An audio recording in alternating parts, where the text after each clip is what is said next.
Oi, irmãos e irmãs.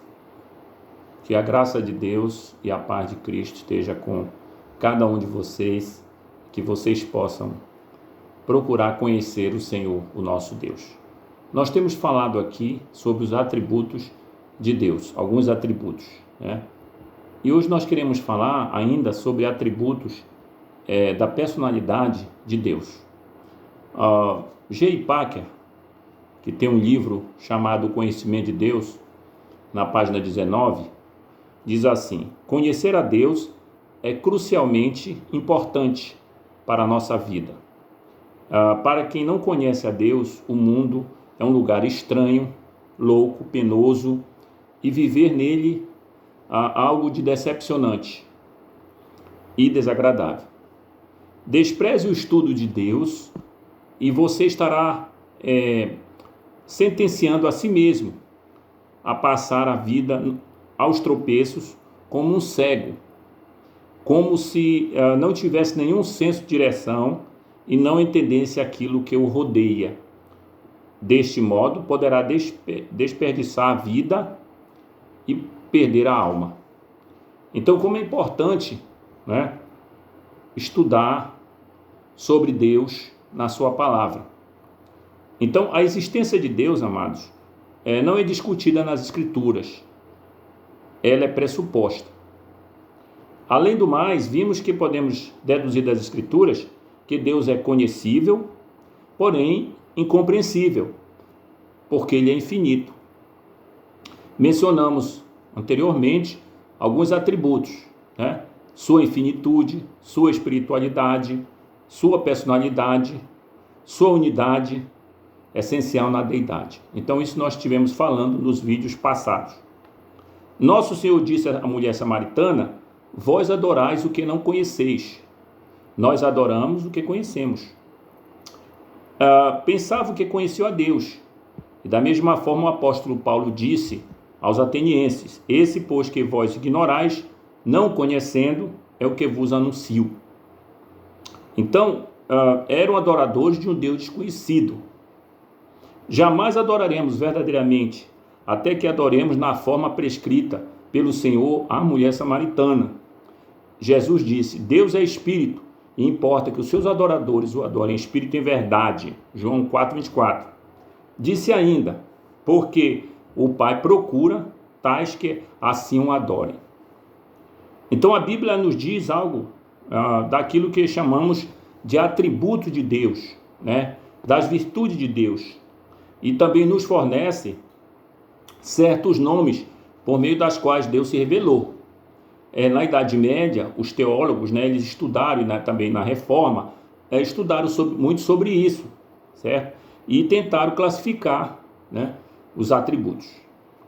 Luiz Berkoff, que é um teólogo conhecido nos estudos de teologia, diz o seguinte: os atributos de Deus podem ser definidos como as perfeições que constituem predicados do ser divino na Escritura, ou que são visivelmente exercitadas por ele em suas obras da criação, da providência e da redenção.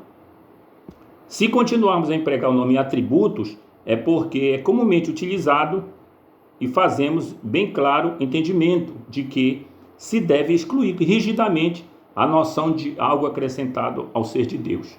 Então, nós não dividimos Deus. Todos os atributos, né, as perfeições, as virtudes que ele tem, está em um só.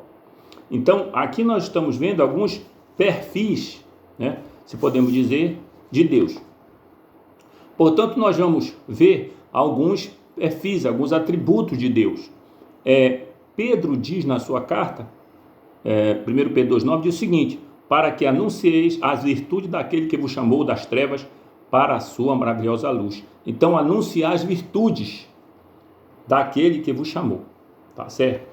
Então, amados, nós temos o primeiro atributo, né, dentro do atributo da personalidade absoluta de Deus.